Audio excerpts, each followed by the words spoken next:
In a faraway village called Never Better, nestled between thick forests and a rolling mist that never seemed to lift, lived a boy named Jeremy Johnson.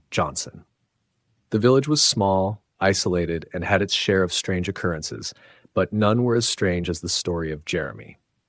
Since he was a child, Jeremy was haunted by a ghost, a shadowy figure that always lingered near him, whispering in the darkness when no one else could hear.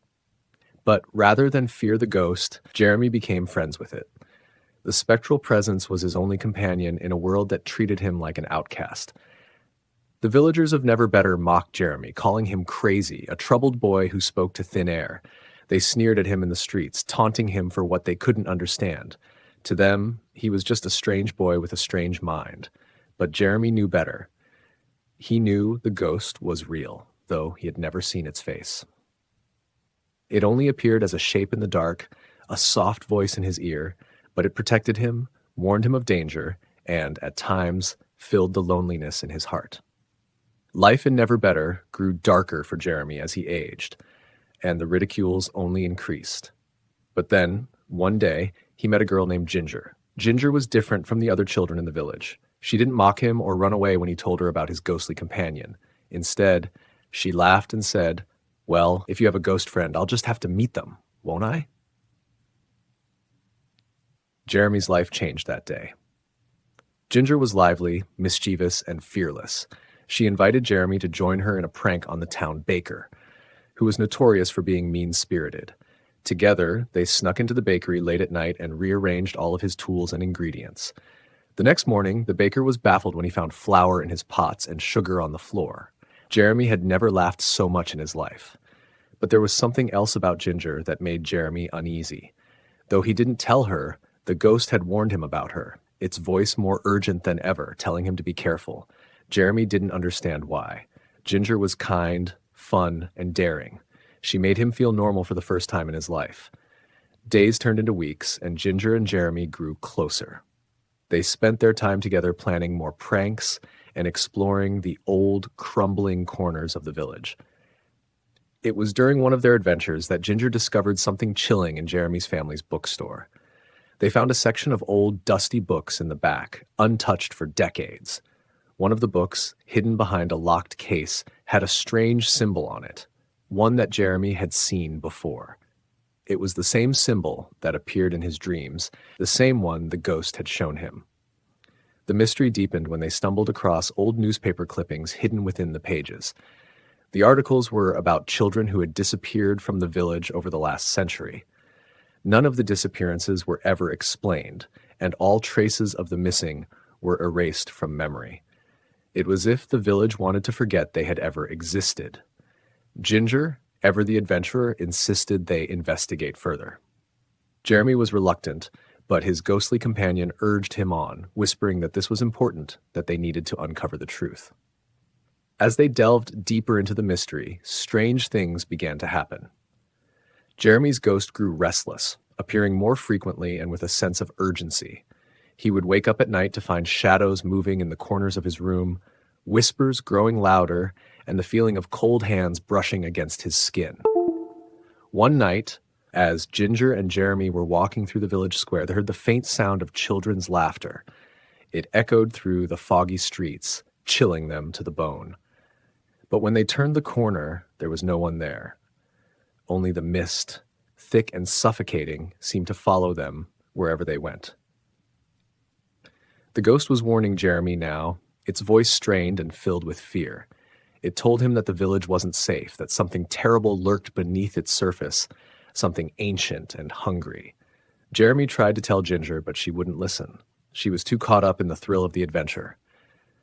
Their final clue came when they found an old map hidden inside the mysterious book. It led them to the outskirts of the village, to an abandoned well hidden deep within the forest. The well was ancient, its stones worn and covered in moss. Jeremy could feel the presence of something sinister, something that had been waiting for centuries. The ghost was practically screaming at him now, but it was too late. As they approached the well, the air grew colder, and the sky seemed to darken unnaturally. Ginger leaned over the edge of the well, peering into the darkness below. Suddenly, a hand shot out from the shadows and grabbed her wrist. She screamed as she was pulled towards the well, her body twisting in unnatural ways. Jeremy tried to pull her back, but the force was too strong. In an instant, Ginger was gone, dragged into the abyss. Jeremy collapsed, shaking with fear. The ghost appeared beside him, its voice no longer calm, but filled with despair. It told him the truth, that the village had been cursed long ago, and the well was a gateway to something far worse than death. The missing children hadn't disappeared. They had been taken, sacrificed to whatever lurked beneath the well. But the worst part was yet to come. As Jeremy stood there, frozen in horror, he heard Ginger's voice. It was soft, pleading, calling to him from the depths of the well. "Jeremy, help me, please." Her voice grew louder, more desperate. But the ghost warned him not to listen, telling him that it wasn't Ginger anymore, that the well had taken her, body and soul. Jeremy knew he should run, but he couldn't leave her. He leaned over the edge of the well, peering into the blackness, and then he saw it, Ginger's face, pale and twisted, staring up at him from the shadows. Her eyes were hollow, her mouth stretched into a grotesque smile. "Come with me, Jeremy," she whispered, her voice no longer her own. "Come join us." With a scream, Jeremy stumbled back, running as fast as he could through the forest, the sound of Ginger's voice echoing in his ears. The ghost followed him, its presence now a protective shield as the village's dark secrets began to close in on him. Jeremy never returned to the well, but the village of Never Better was never the same again. Children continued to vanish, one by one, until the village was nothing but empty streets and haunted memories. Jeremy left the village, but he could never escape the ghost or the well. The voices still call to him in the dead of night, reminding him of what he lost, and what still waits deep in the darkness for him to return. The night air was thick with humidity, a heavy blanket that clung to every inch of the secluded lovers' lane where Mark and Lisa sat, their car parked in the darkness. The road was lined with towering trees, their twisted branches reaching out like skeletal arms, casting eerie shadows under the dim light of the moon. The only sounds were the distant hum of crickets and the faint rustle of leaves in the light breeze. It was the perfect spot for teenagers like them, seeking privacy far from the prying eyes of the small town. Inside the car, Mark and Lisa were tangled in a heated embrace, their youthful excitement bubbling over in the intimacy of the moment. The car windows had fogged up, creating a hazy cocoon around them. The radio played softly in the background, an old love song drifting through the speakers. For a few minutes, it felt like they were the only two people in the world. But then, without warning, the radio crackled and cut out. The song abruptly stopped, replaced by static and a low hum. Mark pulled away slightly, glancing at the radio with confusion. Before he could adjust the dial, a voice broke through the static, a stern, authoritative tone that made both of them sit up. "This is an emergency broadcast. We interrupt this program to bring you urgent news. A dangerous individual has just escaped from the state asylum. The man is convicted of multiple murders and is armed.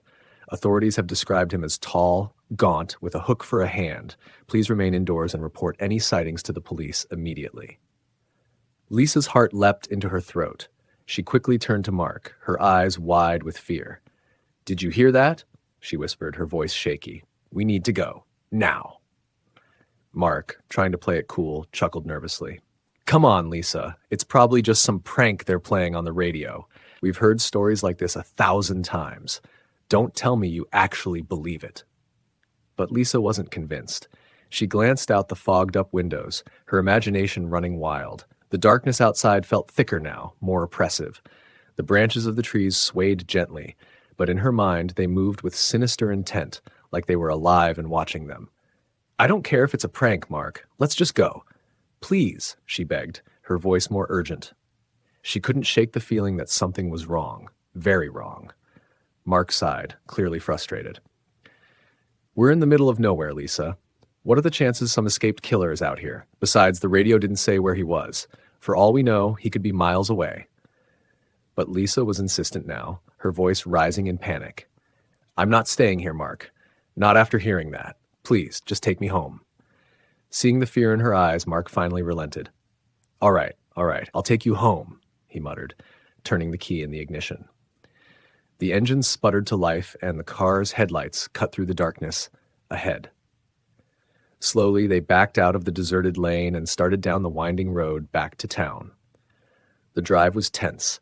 The trees that lined the road seemed to loom closer, their shadows longer, stretching across the asphalt like clawed fingers. Lisa kept her eyes fixed on the side of the road, half expecting to see the shadowy figure of a man standing there, watching them. Mark, though he tried to remain calm, couldn't help but grip the steering wheel tighter, his knuckles white. The silence between them grew thick, interrupted only by the occasional crackle of static from the radio. As they drove, every bump in the road made Lisa jump, her nerves on edge. She couldn't shake the feeling that they were being followed, that something or someone was out there in the dark, watching them. The thought of the hook, sharp and gleaming, flashed through her mind, sending shivers down her spine. Finally, they reached Lisa's house, a modest home on the outskirts of town. Mark pulled up to the curb, the headlights illuminating the front porch. Lisa let out a small sigh of relief, eager to be inside, where it was safe, where the world didn't feel so suffocating. She quickly gathered her things and reached for the car door. But as she pushed it open, the door wouldn't budge. Frowning, she tried again, but it still wouldn't move. "Mark, the door's stuck," she said, her voice laced with frustration. Mark leaned over to help, but when he glanced down at the handle, his face went pale. "Lisa, wait," he said, his voice barely above a whisper. "What is it?" she asked, her heart pounding again. Slowly, Mark reached over and touched the door handle, his fingers trembling. When he tugged gently, the door gave way slightly, revealing something metallic hooked onto the inside. Lisa's eyes widened in horror as she leaned forward to see what had caught the door. Hanging from the handle, swaying gently with the movement of the car, was a rusted, blood-stained hook. Lisa screamed, stumbling out of the car, her legs shaking so badly she could barely stand. Mark scrambled out after her, his heart racing in his chest. They both stood frozen, staring at the hook as it dangled from the car door, glinting in the moonlight. The realization hit them like a cold wave. The killer had been there, right there, just inches from them. He had been close enough to touch the car, to leave his calling card, a sinister reminder that they had narrowly escaped something far worse than they could have imagined. Trembling, Lisa turned and ran up the steps to her house, fumbling with her keys as she tried to unlock the door. Mark stood by the car, still staring at the hook, his mind reeling. How close had the killer been? Had he been watching them the whole time? The thought sent a chill down his spine. Finally, Lisa managed to unlock the door and rushed inside, slamming it behind her. She locked it, every bolt and chain, before collapsing against the wall, her chest heaving with fear. Mark stood outside for a moment longer, his breath coming in shallow gasps. He glanced around the dark street, his eyes scanning the shadows for any sign of movement. But the night was still, eerily quiet. Too quiet. Without another word, he jumped back into the car and sped off, not daring to look back. As the car disappeared down the road, the faint sound of metal scraping against the pavement could be heard, echoing through the night. In the silence that followed, a figure emerged from the trees nearby, tall and gaunt, with hollow eyes that gleamed in the darkness. He stepped out of the shadows, his hook glinting as he watched the car disappear into the distance. He had been so close, so very close. But there would be other nights. There would be other lovers. In the ancient and quiet town of Ulthar, nestled between rolling hills and mist-covered woods, lived a pair of old, bitter souls. Their house, a crooked and crumbling structure, sat at the edge of the village, overgrown with weeds and tangled vines that seemed to choke the very life out of the land around it. The couple was infamous, though no one in town dared speak their names aloud. Everyone knew of their cruel habits, and they were spoken of in hushed tones. For as long as anyone could remember, they had taken a perverse pleasure in the suffering of the creatures that roamed near their property, especially the cats. The town itself had an odd relationship with its feline residents. Cats were revered in Ulthar. They wandered freely through its cobbled streets, darting in and out of homes, curling up on windowsills and lounging in patches of sunlight. To harm a cat in Ulthar was unthinkable. But the old couple at the edge of town cared nothing for such reverence. Any cat foolish enough to wander into their domain met a swift, brutal end. The residents had heard the screams. those terrible, screeching cries that echoed in the night, and many had witnessed the aftermath. The couple would leave the mangled bodies of the poor creatures at the boundary of their property, a warning to others. Yet no one ever dared to confront them. Fear was a powerful silencer, and so the villagers merely kept their cats close, whispering warnings to their children to keep away from the House of Horrors. One evening, as the orange sun sank beneath the horizon and long shadows stretched across the town, a group of strange travelers arrived in Ulthar. Among them was a young orphan boy named Menes, quiet and withdrawn, carrying with him his only companion in the world, a small, fragile kitten with fur as black as night. The travelers sought shelter in the town, staying at the inn for a few days. Menes, with no family to call his own, spent his days with the kitten, who never left his side. Together they wandered the town, exploring its winding alleys and basking in the warmth of the sun. The boy had lost much in his short life, but the kitten brought him solace and a sense of belonging. But Ulthar, with all its beauty, held a dark secret, and that secret soon found its way to Menes. One evening, while the travelers sat together by the fire in the inn, the kitten, curious and playful, slipped away unnoticed. The boy, realizing too late that his beloved companion was gone, searched frantically through the streets, calling its name into the growing darkness. He scoured every corner, every alley, but the kitten was nowhere to be found. The next day, as Menes continued his desperate search, the townsfolk whispered quietly among themselves, casting nervous glances toward the edge of town. It didn't take long for Menes to learn of the old couple and their dreadful ways. His heart sank as he realized what might have become of his kitten. He begged the villagers for help, pleading for someone to confront the old couple, but his cries fell on deaf ears. No one would dare challenge them. Menes was on his own. That night, under a sky heavy with clouds, Menes stood alone at the edge of the couple's property, his heart filled with grief and fury. The wind howled through the trees, carrying with it the eerie creaking of the old house's decaying wood. With no one to turn to, Menes knelt in the dirt, clutching the small collar of his lost kitten, and whispered a prayer, one not spoken in this world for centuries. His words, ancient and guttural, seemed to twist the air around him. The wind stilled, and the clouds above began to churn unnaturally, swirling as if guided by an unseen hand. Menes' eyes burned with an intense light as he continued his incantation, focusing all his energy, all his grief, into the words that tumbled from his lips. It was a prayer not of forgiveness, but of vengeance.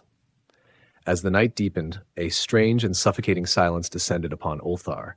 The town's cats, normally restless and active, were nowhere to be seen. They had vanished, all of them.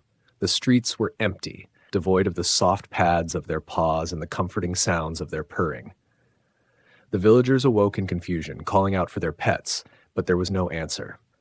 Anxiety swept through the town like wildfire, yet no one dared approach the old couple's house. They feared what they might find. Morning came, gray and lifeless, casting an eerie pallor over the town. And then, as suddenly as they had disappeared, the cats returned. One by one, they emerged from the shadows, their sleek bodies slinking through the streets. But something was different. Their movements were slower, more deliberate. Their eyes gleamed with an otherworldly light, and their fur seemed unnaturally glossy. The townspeople watched in awe and unease as the cats silently made their way toward the center of the village, where they gathered in a strange, unsettling circle. They sat in unison, staring toward the edge of town, toward the house of the old couple. No one had seen the couple that morning, and a dreadful curiosity began to take hold of the villagers. What had become of them? A small group, led by the town's blacksmith, finally mustered the courage to approach the house. The air was thick with an unnatural stillness as they stepped onto the overgrown path leading to the decrepit home. The door, usually barred shut, hung open, creaking on its rusted hinges. Cautiously, they entered. What they found inside would haunt them for the rest of their lives. The house was eerily empty. Dust coated every surface, and the stench of decay hung heavy in the air. But it wasn't until they reached the back of the house near the garden that they saw it, the sight that would freeze their blood. Lying in the center of the room were two skeletons, their bones gleaming white and picked clean. The remains were twisted and contorted as if the owners had died in great agony. The skulls grinned up at the ceiling in a grotesque mockery of life, their hollow eye sockets staring into the abyss. Around them, the floor was littered with tufts of fur, and the claw marks etched into the wood told the story that the villagers could barely comprehend. The cats had returned with a vengeance. The villagers stood in horrified silence, unable to tear their eyes away from the skeletal remains of the couple who had once terrorized their beloved animals. There was no question about what had happened here. The cats had claimed their revenge, and in the most terrible of ways. Menez, the orphan boy, was never seen again after that night. The travelers had left Ulthar without him, and though some wondered what had become of the boy, none dared ask. Perhaps he had found peace in knowing that justice had been served. From that day forward, no one in Ulthar ever harmed a cat again. The felines roamed freely, their presence a constant reminder of the dark night when vengeance descended upon the town. And though the old couple's house stood abandoned, its door forever creaking in the wind, no one ever dared to go near it again. For in Ulthar it was said, the cats never forget. Had always been fascinated by old houses, so when she inherited her grandmother's Victorian-era home in a small town in Vermont, she was excited. The house was nestled at the edge of town, surrounded by overgrown gardens and towering oak trees. It was the kind of place that held memories, secrets even, and Emma was eager to start a new chapter of her life in this family home. The house was everything she had hoped for, grand, full of character, and just a bit mysterious. It had been uninhabited for years, ever since her grandmother had passed, but it was in surprisingly good condition. There was only one part of the house Emma felt uneasy about, the attic. Her grandmother had always warned her never to go up there. When she was a child, her grandmother would say, "Emma, that attic is no place for children. There are things up there better left undisturbed." Now, as an adult, Emma wasn't so sure what her grandmother had meant. The house was hers, and she felt compelled to explore every corner, including the attic. She shrugged off her childhood fears and convinced herself that the stories her grandmother had told were just to keep her from poking around in dangerous old furniture or dusty boxes. However, the attic was still unsettling.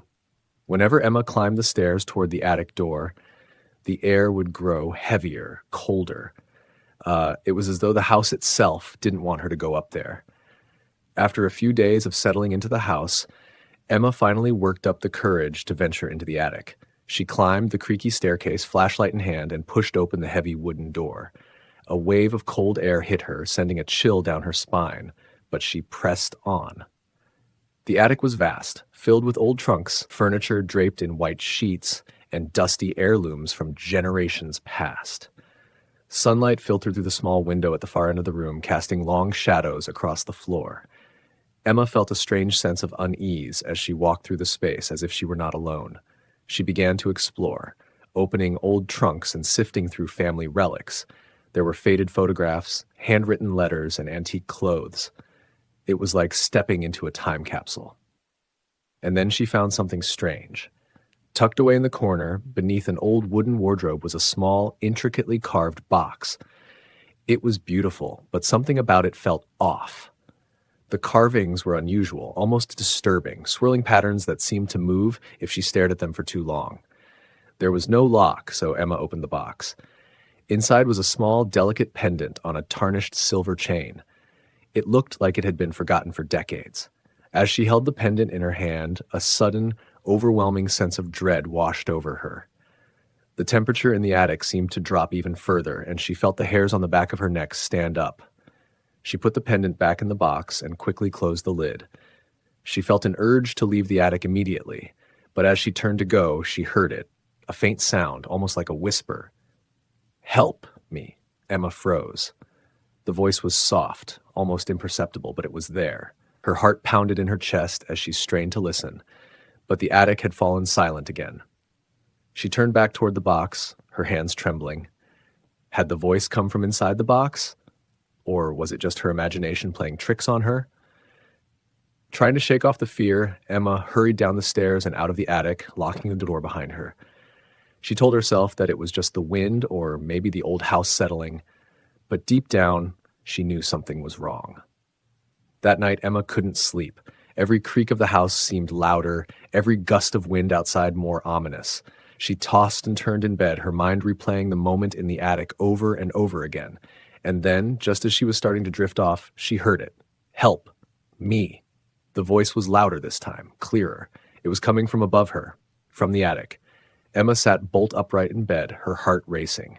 She stared at the ceiling, her mind racing with fear. The voice continued, soft but insistent. Help me. Gathering her courage, Emma grabbed her flashlight and slowly made her way up the stairs. Her hands shook as she unlocked the attic door and stepped inside. The room was dark, the air cold and oppressive. She shined her flashlight around the room, her heart pounding in her chest. And then she saw it. Standing near the small window at the far end of the attic was a figure, a woman dressed in a tattered white gown. Her face was pale and gaunt, her eyes hollow and full of sorrow. She stared at Emma, her lips moving silently as if pleading for help. Emma wanted to scream, to run, but her feet were rooted to the spot. The woman stepped closer, her movements slow and deliberate. As she drew nearer, Emma could hear the faint whisper again. Help. Me. The woman reached out her hand, and Emma saw that she was holding the pendant from the box, her ghostly fingers wrapped around it, clutching it tightly as if it were the only thing keeping her tethered to the world. Who are you? Emma whispered, her voice trembling. The woman didn't answer. Instead, she lifted the pendant, offering it to Emma. Her eyes were filled with desperation, as if she was begging for release, for peace. Emma hesitated, but something deep inside her told her to take the pendant. Slowly, she reached out and took it from the ghostly figure. The moment her fingers closed around it, the woman began to fade, her form dissolving into the shadows of the attic. For a long moment, Emma stood there in the dark, clutching the pendant, her mind racing with what had just happened. She felt a strange sense of calm wash over her, as if the house itself had relaxed, its long-held tension released. The next morning, Emma researched the history of the house and discovered a tragic story. Decades ago, a young woman named Clara Davis had lived in the house. She had been engaged to a man who had died under mysterious circumstances just weeks before their wedding. Heartbroken, Clara had retreated to the attic, where she spent her final days in isolation. She had died in that very attic, clutching the pendant her fiancé had given her. It was said that Clara's spirit had never found peace, and some believed she still haunted the house, searching for a way to reunite with her lost love. Emma knew now that the pendant held the key to Clara's release. She had unknowingly disturbed the spirit when she found it, but by accepting it, she had given Clara the peace she had sought for so long. From that day forward, the house felt different. The cold, oppressive feeling that had once lingered in the attic was gone, replaced by a sense of warmth and tranquility. Emma knew that Clara had finally found her rest, but sometimes, late at night, when the house was silent and the wind whispered through the trees, Emma could still hear it, the faintest of voices whispering softly, "Thank you." Thanks for watching. Don't forget to subscribe to the channel, like, comment, and share the video. See you next time.